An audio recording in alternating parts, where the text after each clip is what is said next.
Hello, everyone. Marjorie Roman here, and we have another episode with the amazing Dan Olsen. Thank you so much for coming over today. Oh, I'm grateful to be here as always. And today we're going to be talking about a really important question that we got from one of our people in our audience, which is about the territory. So, welcome to Ask Coach Dan series today. But yeah, so they talked about how do I know if I chose the right territory? So, first of all, what is a territory? Okay, so there's two different types of territories you want to consider. There's one for the single unit franchise. That's where you're just operating your own business. You're the leader. You control your destiny in your own franchise. And then there's the other type of franchise, which we call the master franchise or area representative franchise. That's where you own in partnership with the franchisor, like a whole state, like say the state of Colorado or the cities surrounding Dallas, Fort Worth, or something like that. But you own those rights. Now, the single unit territories, the benefit there is if you live in the city and you want to have something that's close by, that's a great thing. You can find something that's hopefully just down the street from you, and you get to drive there, and you can be there very quickly. So you don't want to necessarily own a single unit territory that's in another state, because usually if it's a brick and mortar, you'll want to be there at that location, operating at more semi-absentee owned, but you still need to drop in on occasion, make sure things are going right, and you're feeling good about the progress. So you want something that's fairly close to you. And that's a big advantage of franchising, because you can pick and choose where you locate. But then on the other hand, a master franchise is a little bit different. So I've seen many people, myself included, and many other people that I've been involved with, you don't necessarily have to live in the same area. So like, for example, when I lived in Arizona, I had master franchises that were in San Francisco with one brand. I had another master franchise in Cleveland. I had another master franchise in the state of Michigan. And I had another master franchise in the Philadelphia area. And I've, of course, had a couple there in Arizona as well. But so it's nice to have it right where you're at, but you don't necessarily have to do that, because as long as you can go there once in a while and help support it, and with today's technology with Zooms or whatever, it makes it much easier to own a territory that's out from where you live. But for a single unit franchise, I definitely would say you want to be fairly close to that so that you can operate it properly and drop in when you need to physically. That's right. And also when it comes to location, it also comes down to two other spectrums as well. The one that you run as a non-brick and mortar, and the one that is a brick and mortar one. So can you tell us more about the difference between those two?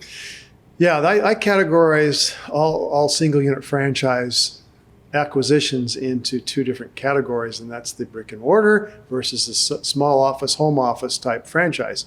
So let's talk about brick and mortar first. Obviously, brick and mortar is when you own a franchise that requires a location, and that requires usually a lease, or maybe you're buying the building or whatever it is. And most of the time you probably lease it from somebody, and you're going to have a lot of help with that, because it takes a lot of understanding to find that right location. You're going to need to look at the demographics and the psychographics and even sociographics of the people surrounding that area. You look at the traffic patterns, you look at especially income levels and household income levels and things like that that'll help support that area, and how far those people need to come to your location. But you'll have to have the help. The franchisor will help you with that. That's one of their duties, to help you find that location and help you analyze that and make sure you're successful. Because if you're not successful, the company's not successful. So they want to make very sure that you have that right location. They're happy with it, you're happy with it, and you can move forward. And so when you have a location with a brick and mortar, usually there's a limit to what the franchisor can do and how close they can put those to you, because they're not going to put one usually right across the street from you, because that's detrimental to you and for the person that also is coming in there. So usually there's a challenge in succeeding for both of you. So they want to spread them out far enough so that you both succeed. And there's usually an analysis and demographics and things like that that go into that to make sure that you both can succeed at far enough away so that you're not encroaching on each other's territory. So every franchise company has different territories to look at and how that's divided up. But rest assured that in their best interest is to make sure that you're far enough apart in your territory, and usually it's what's called a protected territory, to allow you to have that protection so that you can succeed at the highest level possible as a franchisee. Now, the non-brick and mortar is usually run out of a home office. And I've done those before, and I am doing those. I have one right now that's a non-brick and mortar. I'm running it out of my small office in this case. So I don't need to go out and search for a location. The home office or the corporate office allows us to operate wherever we are. And so as I've operated out of that, it allows me to have a little bit bigger territory. Sometimes they're protected, and I can only take business from certain areas. But if it's protected and any business comes in through that area, I get a piece of that, of course. And sometimes there's national accounts involved with those small or home office-based type businesses. And those help to provide business for you immediately because it's a national account that comes through your territory. But then on the other hand, sometimes there is no territory involved, and that allows me to sit where I'm at in my home office, and I can do business across the country because there's no protected territory. So you have to look at that and see how that matches up. Sometimes that can be a huge benefit for you, especially if you live in one area and you have contacts in a whole other state, and you don't have to stick in your territory. You can go elsewhere to be able to provide that business for you. So those are the two main areas that we look at for territories. That's right. And I feel like it all comes down to your own situation. That's the beauty about franchises, because you can always have a business that is going to be tailored specifically to you, to your needs, to your goals, to your circumstances. Like maybe you're not able to afford this one franchise right here, but there's another one that has the same principles that align with you that you can actually afford. Now, when it comes to viability, how do you know if a franchise wants to have branches within a certain area? Because I've noticed that a few franchise businesses, they are not available right here in Utah. And I was like, man, I wanted to go to that one cool restaurant, but they don't have it here. So why is it that some franchises don't invest in certain areas? Well, it could be that there's just not a franchisee who's ready to take on that area, especially here where we live. There are some tremendous areas that they should have franchisees involved with. But in some cases, the franchisee has not appeared yet or been granted that right to open that particular territory. So that may be the case. But on the other hand, you want to look at the territory. Sometimes we get caught up in looking at the territory that surround us, and we just want to look. We want that 2-minute drive to be able to go to our location and be able to be there. But that may not be the right location. Sometimes you may want to drive 15 minutes or 20 minutes away because the demographics support a better opportunity to have those customers come in the door in a little bit different territory. It's nice to be close, but it may be better because you make more money 20 minutes away versus 2 minutes away. So those are the things that the franchisor will help you with and support you with and help you make that determination of where's the best place to put it. And one of the ways to analyze that, if you've got a business that's similar to yours, and we'll use this example, and this goes way back, but still a really good example. You have McDonald's and you have Burger King. Mm-hmm. Sometimes they've located right across the street from each other. And then all of a sudden, here came Dave Thomas with his Wendy's concept, and he started putting them across the street from McDonald's and Burger King. Why would he do that? Wouldn't that diminish the amount of business going into those businesses as well as his own? Well, it did the reverse. Actually, McDonald's, Burger King increased their sales, and Wendy's did phenomenal too because they went right across the street because they had already done the studies on where to go and how to succeed, and were succeeding. So sometimes if you have a similar type business, like I have one right now, I have a health-related business. I want to go right across the street from another health-related type business. You look at furniture stores. You look at wherever IKEA goes, and you see furniture stores right next door to them. because people are already going there to look for furniture. Oh, well, let's go check that one out too. So don't be afraid of being located next to competition, because especially if your concept has more to offer, chances are you'll do even better than the competitor you're locating next to. So there's just a few ideas about your location. That's right. And if anything, to our audience, trust the franchisors. I mean, they have done all the research. They even have software that they have available for looking into certain areas and making sure that the area that they have available as a list for you to choose from is the right one. Because they have done every single effort to make sure that those locations are the most profitable ones. Now, when it comes to scalability, how does a franchisor knows if a certain area has potential to grow? How do they know that?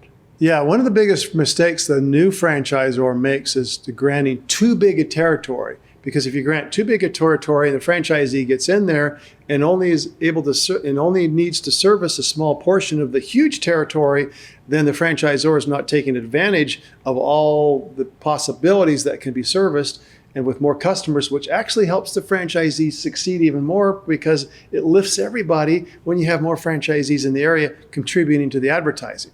So you don't want it to be spread too thin. But then the franchisor usually knows how big a territory to put you into, because they have done the studies and looked at, especially one of the big factors we look at is you'll hear the term household income. So if the household income is high enough, then therefore we know that household could spend the money enough to get here.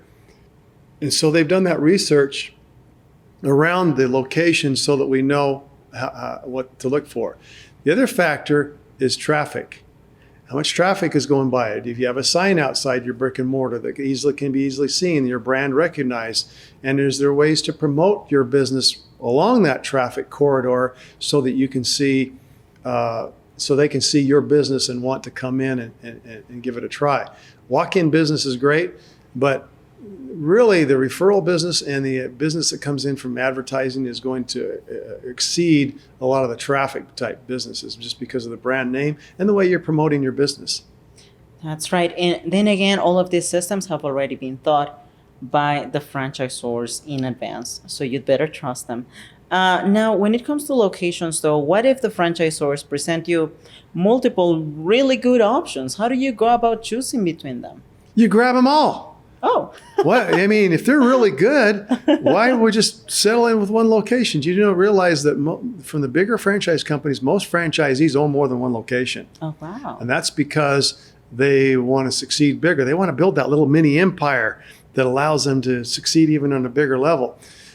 So there's what's called in franchising a multiple unit franchise agreement. And that allows you to start with the original franchise fee, but the second franchise fee is less because you're jumping on an opportunity to own more franchises in the area. And what that means is you're given the first right to choose those locations in the area, so the franchisor can't really come in as long as you look at the agreement right and start putting other people around you, as long as you have the right to look at the location first. So the multiple unit opportunity also increases your success rate in the franchise. So if you have more than one location out there, chances are, if you have one that's only doing okay over here, but you have another one that's doing really great over here, they balance each other out and you diversify your investment even further. So multiple unit franchise ownership increases your chance for success and allows you to dominate even more area.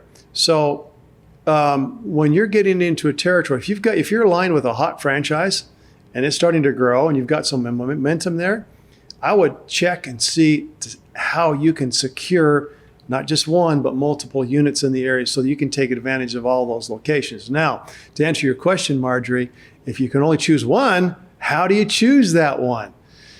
Well, that's going to depend on the franchise company, and it's going to depend on the territory. And a lot of people will just choose the one that's closest to their home with all the other demographics and other things. If they're similar and the traffic's similar, a lot of times it's closer. The closer one is more benefit. But in other cases, it might be the one that's a little further away because the opportunity is bigger and the territory is better because of the demographics and the psychographics and the potential customers around it are a lot more potential than closer to you.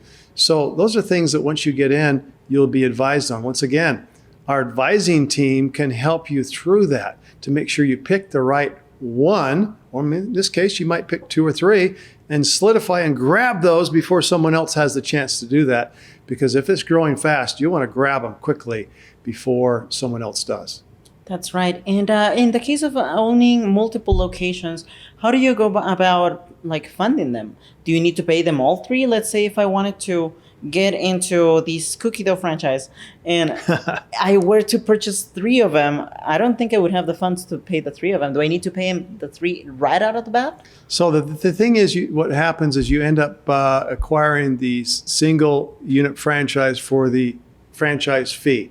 But the second, third, fourth, whatever franchises after that are usually at a lower fee. So it allows you... Is there like a waiting time in between the second one and the third one, or do I need to pay them all So you usually together? pay it up front. That way you can secure your spot and know that you're going to have first right for those locations as they come available in that particular area that you've chosen. So that kind of locks you in and helps you have that security, if you will. But that doesn't mean you have to fund them all at once. You fund one. You just put in a little bit more up front to the franchise fees, but you fund one, get that started, and move forward with that one. And then when you're ready, you open the second one. And usually it takes somewhere between 6 months to a year before you open your second one. Now, the other good thing about this is if you look at the SBA or other lending sources, when they see you've got this first one up and running and you're even at break even, or hopefully better, and you're starting to make money, they're going to love to loan you more money. And sometimes, since you've already paid the franchise fee, they might loan you all the rest of the money that you need so you don't have to really come up with a lot more money as you open your second and your third one.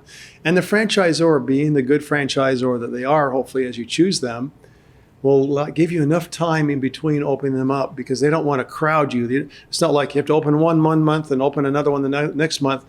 They want to give you enough time to get developed and make sure you succeed before you open the other one. So there's usually a production schedule that you've agreed to together on when you open your second or third one.